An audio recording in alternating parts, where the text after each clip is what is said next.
All right, so today I'm going to talk about how to make some good reports in REDCap. So there was a talk earlier today about how to make reports, how to create them, and do some basic stuff. And that's great because I forgot to include that in my presentation. So if you're not sure about that, you should look at that presentation. And I'm a data analyst within the Division of Neonatology in the Department of Pediatrics, IU School of Medicine. And so I'm going to share with you some of the tools that I've learned that have helped me make really good reports using REDCap. So REDCap reports are a really great resource for getting real-time insights into your data, which can be important if you're a data entry personnel. You need to know what information is missing or might be incorrect, something you need to add, or you're someone who needs to use the data to make insights so you can make database decisions. Reports are really great for that. But the shortcoming is default reports, they're often pretty terrible. And terrible might be a little strong word, but they're not much to look at. Their functionality can be quite limited. And I'll just give you an example so you can kind of make that judgment for yourself.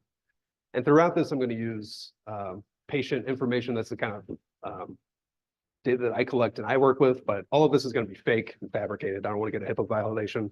And so, yeah, none of this is real. So let's say we had a REDCap project and we had demographic and surgery data from 3,000 patients who can have 1 to 10 surgeries each. And let's say that someone on the team wants to know information about the first surgery the patients received for only patients that were born in the last year. So we're talking about patients who are babies here. All right, so this is the default report that might show up if you do that, which is just awful.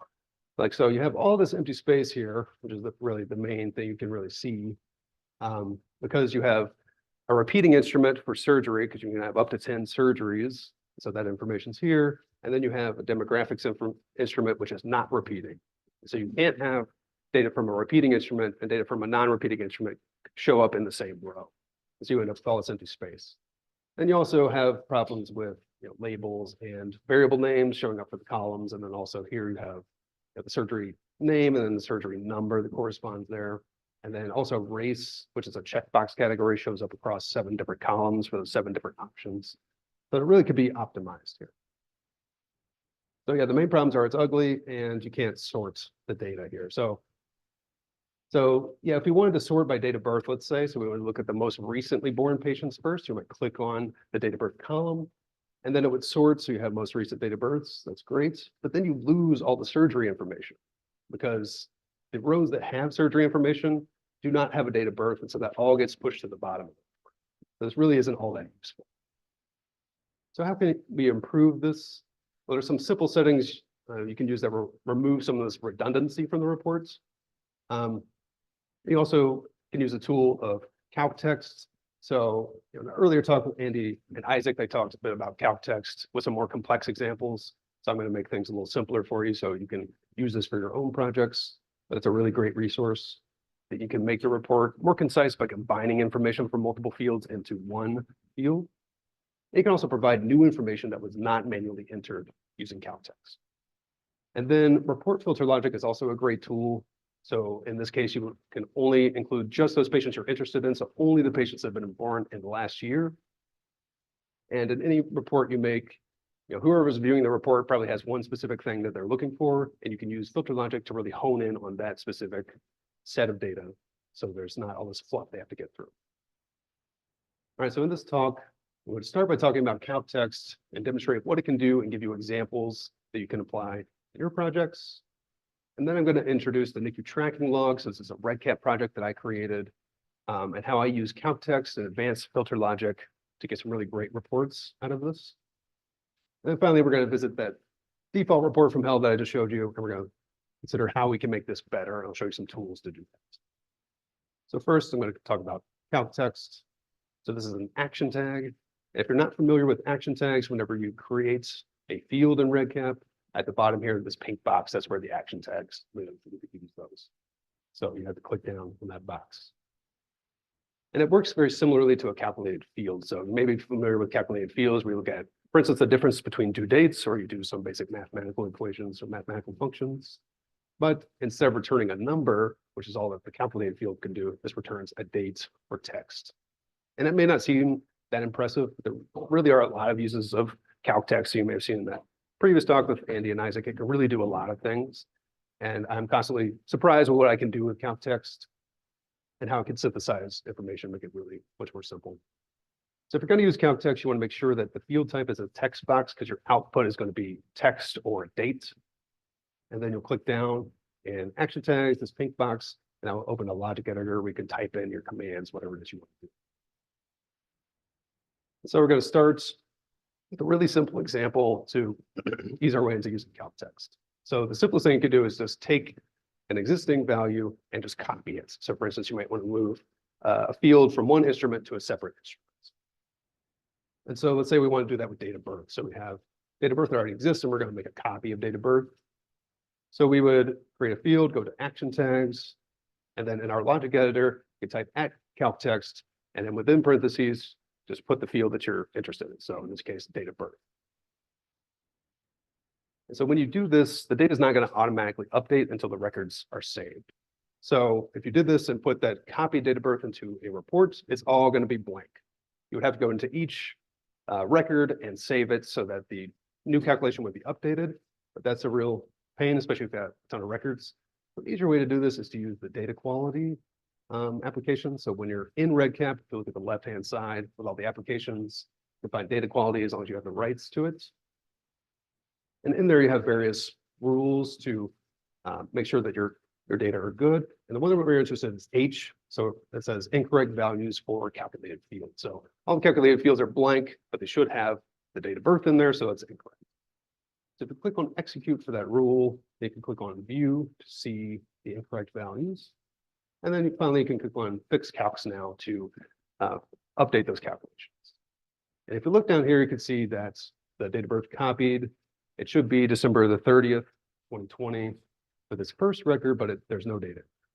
You can see this is in year, month, day formats, which is not what people mostly use. They want to typically use month, day, year. And so if you want to do that, you can add validation to your field here. Under validation, you could choose the format, month, date, year, and then we'll put it in that format that you like. All right, so we took date of birth that already existed and we copied it into a new field. Pretty cool, right? Yeah, that's not really that impressive, honestly. But this is just a simple example of what you can do with calc text. And honestly, this is actually quite useful, which I'll get into later, how this will be useful for your reports. Okay, so another function that's very useful with calc text is concatenate.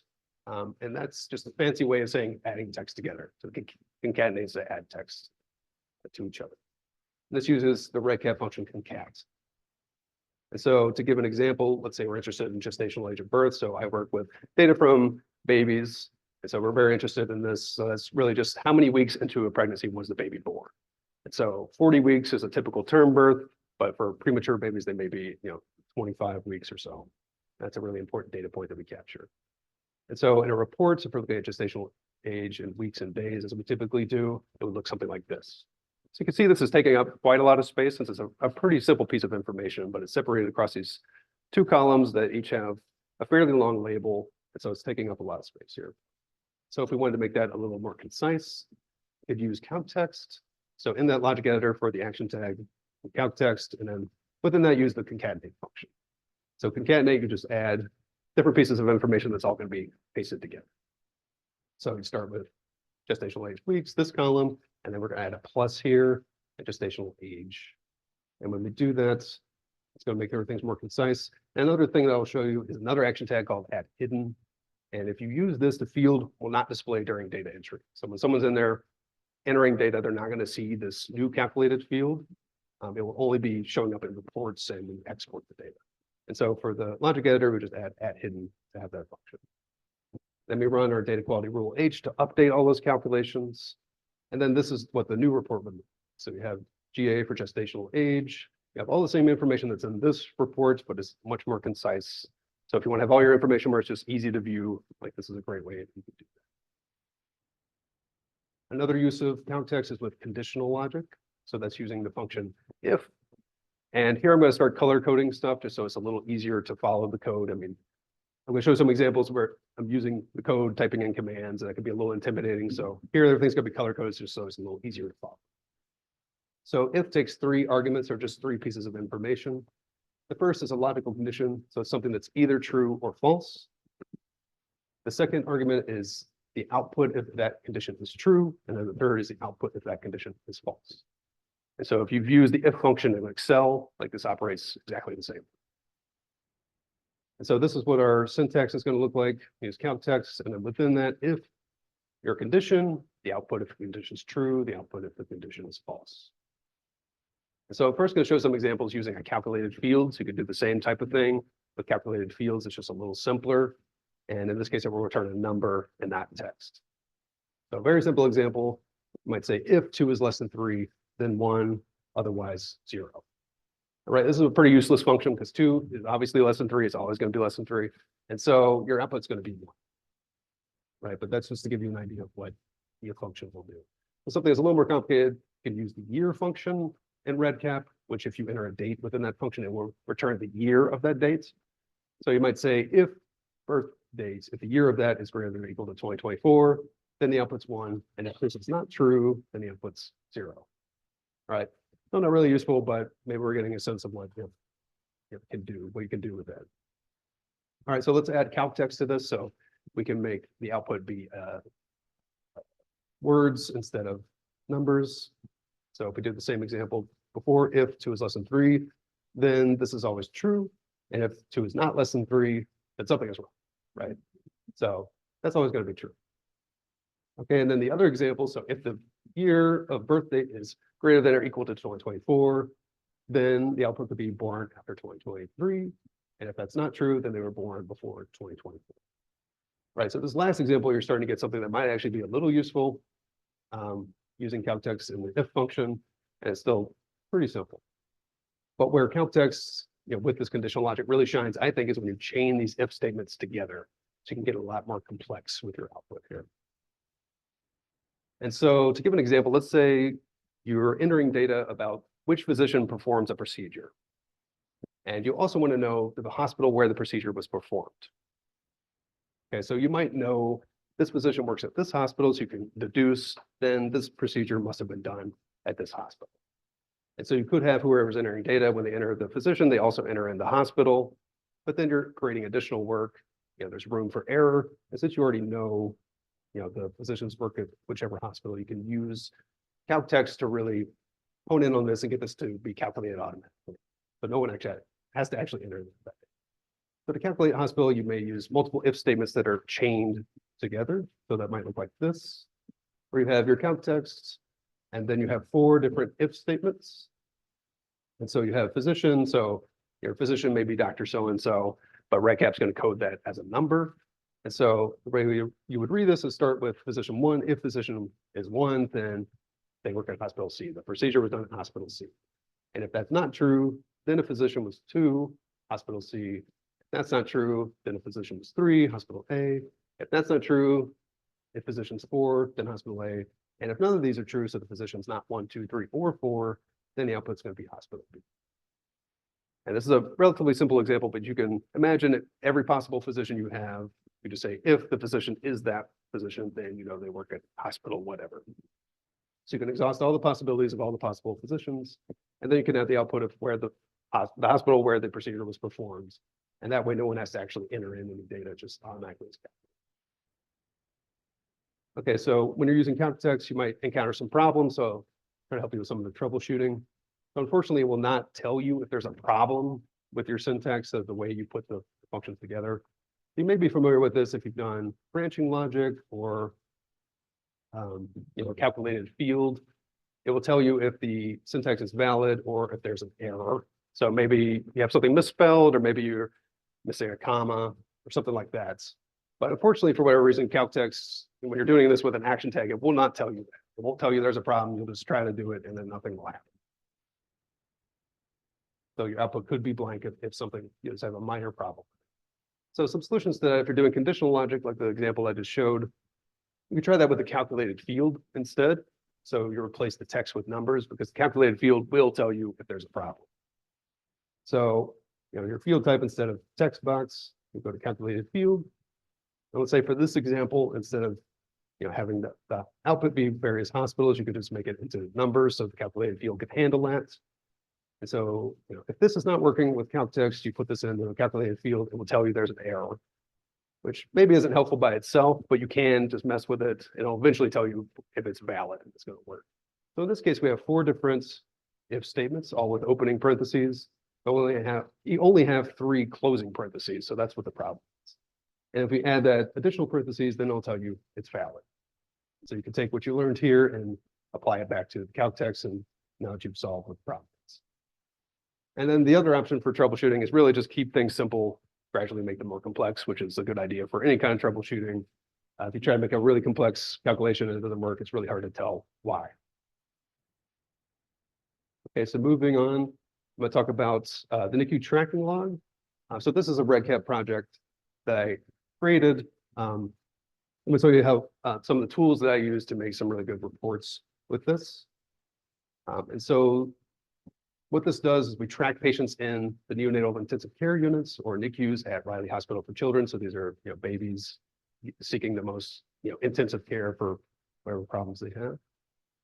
And what we want to do with this log is capture basic demographic information, but also what medical service they're on when they're admitted, when they're discharged, where they're at in the hospital, all this kind of basic information.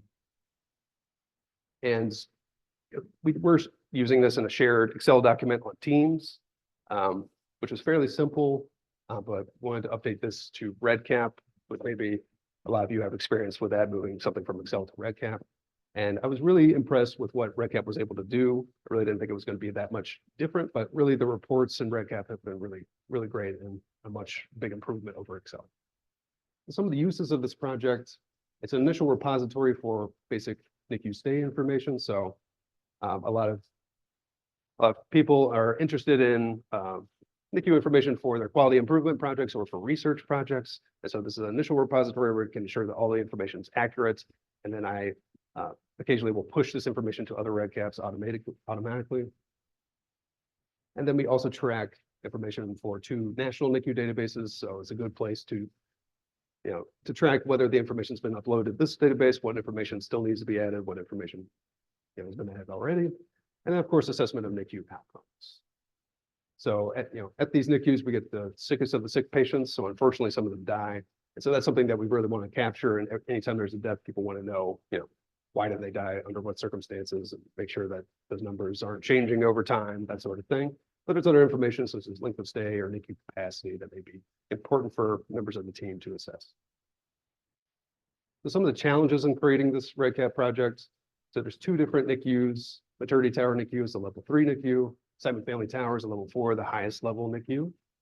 And patients can move from the NICU to another part of the hospital. They can go home. They can go to a different hospital. They may move between NICUs. They may be discharged and then come back. So there's a lot of patient movement. It can be a little difficult to track using REDCap. And we have up to 6 transfers for the patients that we currently have. So that's a total of 7 possible stays that we need to track. And I wanted to replicate Excel's ease of data entry and data viewing. So the nice thing about Excel is you can really see all the data spread out, in one screen and get a good sense of everything that's happening. So I wanted to make sure that we could do that, have that same kind of functionality while getting the advantages of REDCap. And because of that, I didn't want to use repeating instruments because even though we have multiple locations where the patients could be, that could be a repeating instrument, but you can't see everywhere the patient is and all their information on one screen. I also wanted to avoid that problem with the reports where you have, these terrible looking reports. All right, so I want to give an example of admissions and discharges, how that's captured in our REDCap. And this example shows one patient who's transferred, who was admitted to one NICU and then transferred to another.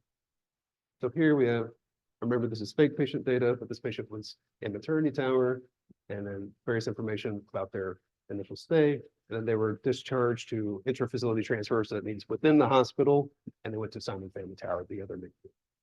And if this information is put in here, then the second admission or transfer, that pops up, and all the information regarding the admission and time is already populated, because when they're discharged from one unit, that's the same time they're admitted to the second unit. And then they can be discharged from this to another part of the hospital, and then another form would pop up, up to 7 times for those 7 possible transfers. And for a second example, this may be a very similar case where there's a transfer between NICUs, but the patient will go out of the hospital. So let's say the patient was admitted to a maternity tower, and then they were transferred out, and they're inter-facility transfers, so that means to another hospital. They go to IU North in this case. And so that would be considered like a final transfer, but then they would end up coming back to Simon Family Tower. So we have a different field to mark that. And then that would populate this second admission transfer, where then they can be moved again. So there's multiple possibilities of how patients will move and how we need to keep track of it. And that can create real challenges if you want to know where is a patient right now, or if they were discharged, what was their final discharge? So when was their last transfer? So if we want to do that, the basic reports might look something like this. So we have a record ID here for MRN, and then the initial NICU where they were located, and then where they were discharged from that NICU. If they were transferred in the hospital, where was that? If they left and came back, where did they come back to? And then the second admission, discharge, all that. So it gets really complicated. You can see for some of these patients, we'd have to scroll over to actually see them because the report isn't long enough. And you basically have to look at the rightmost piece of information. So looking all the way to the right, so this patient died, this patient went home, this patient went home, and then over here, this patient went home. So it gets really tricky. You're really looking for one piece of information. What was their last transfer? But you have to assess it over many, many columns. All right, so the way that I solved this problem and made it a little simpler is using calc text with those chained if statements, like I showed before. It's very similar to the example I showed before, except it's going to be a lot longer. So here is the code that runs that. And essentially what I'm doing is looking at the last possible admission. So the 7th admission, is there any information there for their discharge? And if so, pull that information and that'll be their last discharge. And if there's nothing for the 7th, then look at the 6th. If they were discharged on their 6th admission, pull that information. And if there's no information there, look at the 5th admission and so on until I've looked at all the possibilities and I know what their last transfer was. And so here at the top, we have the 7th admission, the information related to that, the outputs based on where they are, and then the 6th admission, and so on, until you get to the last possible admission, the first admission here. And then if all of these are false, so they're not in any of these locations, it would yield unknown at the very bottom. But that shouldn't happen because I've given every possible outcome that could occur. But this is 147 chained if statements. And it may look a little complicated, but it's really quite a simple process. It just looks complicated because there's many different possibilities, but I'm going to show you the first 3 lines of this code to kind of demystify it a little bit. So for this first code, this says if the 7th admission was 2, so the last possible admission was 2, which is to Simon Family Tower NICU, and the 7th discharge is blank, so it equals 2 quotation marks with nothing in there. That means there's no information. So the 7th discharge is blank. Then they're in Simon Family Tower NICU. So if their last admission was to Simon Family Tower, they haven't been discharged. That means they're still in Simon Family Tower. And then the same is true for the second line. So if the 7th admission was to 1, which is Maternity Tower NICU, and their 7th discharge is blank, then they must still be in Maternity Tower NICU. And then this third line, if their discharge from the 7th admission was to home, which is 1, then they were discharged to home. And so just go through this process, looking at every possible discharge that they could have, starting with the last possible admission. And if there's nothing that satisfies that, then we look at the second to last possible admission, the 6th admission. If there's nothing there, we look at the 5th and the 4th and so on. Until we looked at all the possibilities, and then we can know exactly where the patient is now, or where there was their last transfer. And so using that, so current patient location was that variable. You have to pull this up in a report. So say I wanted to look at the Simon Family Tower admissions for the last 10 days. And so here, this first patient, they were discharged to home. The second patient's in 9 East, which is another part of the hospital. And the third patient, maybe they weren't discharged and they're still in Simon Family Tower NICU. So this is giving the same information that was in all those tons of columns I showed earlier, except now it's in one column. It's much easier to get a sense of what's happening. And then there's another couple of fields here that I used that I created with calc text. So this one's the most recent Simon Family Tower admission dates. And this is using the same process that I just showed. I'll look at the last possible admission and say, was this baby in Simon Family Tower for this last admission? If so, pull the dates they were admitted. And if not, then look at the 6th admission. If they're in there, then pull the dates. If not, look at the 5th and so on. So you look at all those possible admissions and then pull the corresponding dates.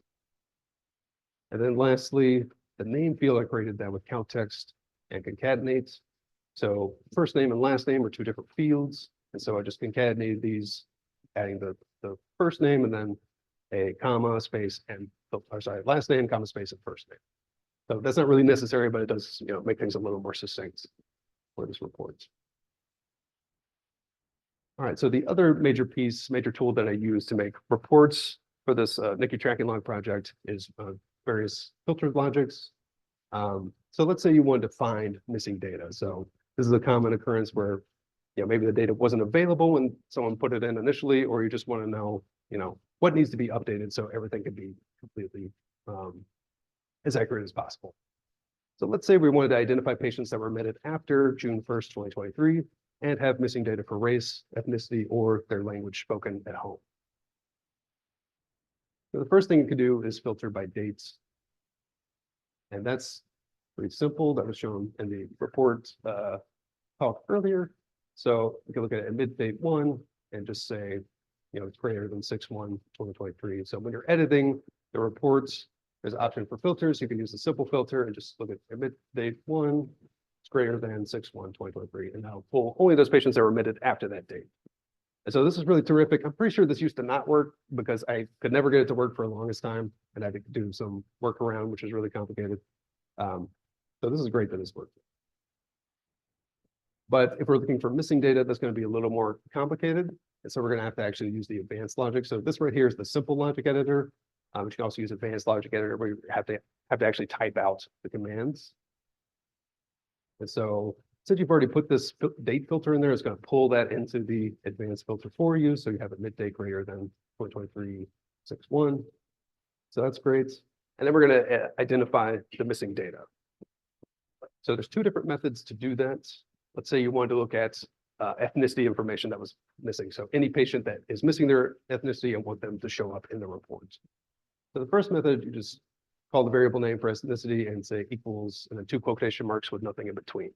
So that's going to be, if that's blank, there's no information there for ethnicity, then those patients will show up in the report.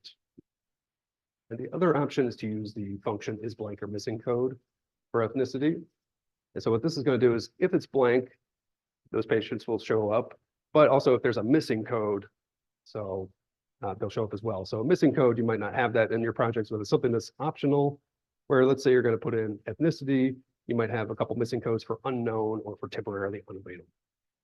And so if you use the function is blank or missing code, then if one of these missing codes is in there, then those patients will show up, or if the field is blank. Whereas if you use the quotation marks part, it will be only if they're blank. So if their ethnicity is unknown, they will not show up in the report. Okay, so in addition to our date filter, we could add the different options for missing information. So let's say if race is missing, or ethnicity is blank, or language is blank, and then finally if language is 6, which is other language, and then the other language text box is empty. So basically the language was specified as other, but there was no other language that was entered. And so this is all in parentheses here. And so what this means is the admit date has to be after this, and there's at least one missing piece of information of these possibilities. And so in that case, the patients who are consistent with that will show up in the report. So that's what this would look like, where all the patients were admitted after 6/1/2023, and they're missing one of these pieces of information. So that's good if data entry personnel may want to know, okay, I need to update this patient's race, I need to update this patient's language, etc. So to get a little more complex, let's say you wanted to identify missing data from patients that were admitted in the last 60 days. So rather than looking at a specific date that you want them admitted after, you want that to be rolling. So depending on today's date, that's going to change what 60 days looks. So for this, you'll use the date diff function. And that might look something like this. So date diff function, there's 4 pieces of information you can put in there. So date 1, date 2, and then units. So in this case, we're going to use D for days, but you can use years, months, minutes, hours. And then the 4th one, which is either true or false, is optional. That's you can return a negative sign. So it's basically going to take the second date, which in this case is today, and then subtract it from the admission dates. And so if you say true, this can give you a negative number. That could be a negative difference, whereas by default, it's going to be false. So it's just going to give you the absolute value of the difference between the 2 dates. So depending on what you are interested in, you may or may not want that optional argument. But in this case, we're looking at comparing today to the admission dates. This will give you the difference between those 2 days. And then you're looking at, if the difference is less than or equal to 60, then you want those patients to show up in the reports. So that's how you can do that with date diff. And then just as before, we can add this code for looking at missing pieces of information. So if the patient was admitted in the last 60 days and they're missing one of these pieces of information, then they should go open the report. So the updated report will look something like this, where you only have the patients that were admitted in the last 60 days. And I made this a couple of weeks ago, so this is not completely accurate, but this is a way to only look at exactly the patients that you're interested in. Okay, so I've showed you, a couple tools that I've used in my projects that really helped me make some good reports. And so now we're going to consider the default report again and how we can make that a little better. So just to refresh your memory, this is what the default report looks like. So we have all this empty space, of course, and then we have race separated across many different categories, and we have some redundancies here. So to remind you of the objective of this report, we wanted to look at the information for this first surgery that patients received, only for patients that were born in the last year. Okay, so first there's some basic changes you can do that are really quick and will make things look a lot nicer. So when you're editing a report, there's additional report options. And so the ones you want to key in on here are this first one, which will combine checkbox options to a single column. So if you click that, then rather than having erased in seven different columns, it's just going to be in one column. So it's going to save a ton of space. It'll be easier to read. And then for these last two, by default, it shows both the variable label and the variable name in REDCap. Which I think is redundant. So I typically will just choose the label. So I think it looks a little nicer. And so in that case, we might end up with something like this. So we see that race takes up a lot less space and there's less redundancy with the column names and so on. But, one problem here that we see is that gestational age, is still taking up a lot of space. And then also birth weight, you can see is taking up a lot of space because the label name is quite long. It says, please enter the patient's birth weight in grams. And so for a 4-digit number, this is taking up a whole lot of space. So the way that we might make that a little better is you can combine gestational age into one field using concatenate. That's what I showed you previously. So it takes up a lot less space. And then for birth weight, which the label's taking up too much space, we can just copy that using calc text into another variable and remove the fluff from name. So just have a smaller label name, but have the same information that's copied from birth weight. And so use calc text to copy birth weight, make that a hidden variable so it doesn't show up when you're iterating data. And then you can see that birth weight takes up way less space here. Gestational age takes up a lot less space. So it's looking a lot nicer. But we still have this main problem, which is there's just a ton of empty space in this report. All right, so how do we deal with that? So the problem again with those blanks is that some information in this report is on a repeating instrument and some information is on a non-repeating instrument. And those different instruments can't be on the same row. And so the solution is to move all your data to one type of instrument. So either have it all in a repeating instrument or all in a non-repeating instrument. So it can all show up together. So there's a couple methods to do this. The first I'm going to show you is I might call it the wide method. And so here you want to move the first instance of surgery, the first surgery the patient received, into the non-repeating instrument. So surgery is on a repeating form, you want to move it to a non-repeating. So you can create new variables in the demographic instrument for the first surgery type and for the first surgery date. And so you do that with a code like this, where you have calc text, surgery type. So this is the same kind of syntax before I showed you to just copy a variable, except the only difference is we have a 1 after surgery type in brackets. And so what that's going to do is take the first instance of surgery type if there's multiple instances. And we do the same thing with surgery dates. We can include the 1 after to just take that first surgery dates and not all of them. And then if we make a new field called first surgery type and first surgery date for that, and pull those up in a report, it'll look like this. You have each row is one patient, and they have the surgery type and the surgery date corresponding to that. And so you don't have any redundancies, and you don't have any of that empty space, but you get all the information that you want. All right, so another method to do the same sort of thing, I'll call it the long method. So before, this is a wide method because you're adding different columns to keep all the patients on one row. Whereas with the long method, you're making everything longer rather than wider.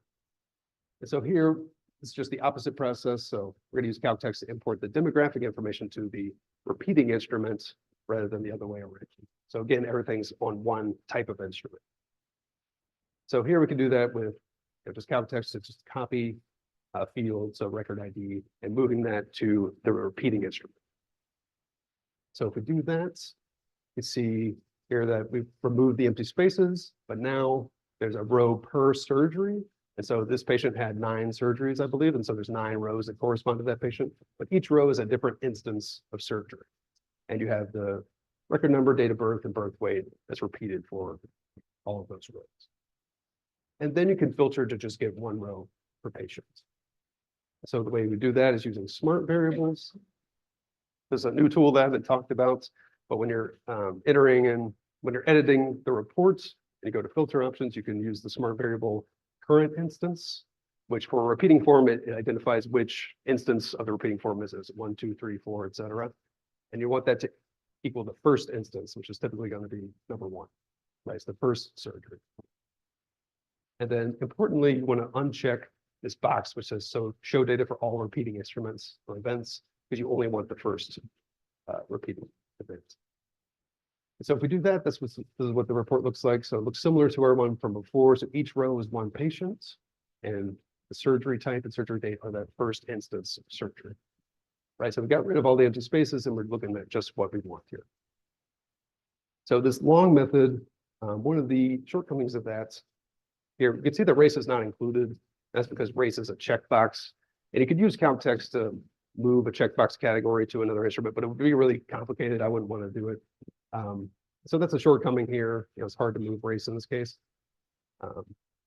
with calc text. And then the other shortcoming is the record ID does not link to the record. So typically when you have a report, the record ID has a hyperlink. You can click on it and it'll go to the record, but you can't do that here because it's not the record ID. This is a copy of the record ID. All right, so our last step is to filter by date of birth. So remember, we only want the patients that were born in the last year. So I'm going to take the wide format, the initial solution to this that I showed you, and we're going to take use the date diff function in the filter. We're going to look at today compared to the date of birth in years, and only keep the difference that is less than or equal to 1. So only patients that have been born in the last year. So that is exactly what we want. So we have the first instance of surgery, the first date and type of that, and we have, every patient's on 1 row, and it's only patients that have been born in the last year. So this is a way to get exactly what we want from that report, but looking a lot nicer. And the initial report returned over 19,000 columns, or sorry, 19,000 rows, whereas here we only returned 163. So it's a really big improvement. All right, so now I've given you all the tools you need to make some great, concise reports. I don't want to see any more of these reports with all this empty space and all these redundancies and everything. You know what to do, so you can get out there and really make it shine. All right, and with that, I would be happy to take any questions.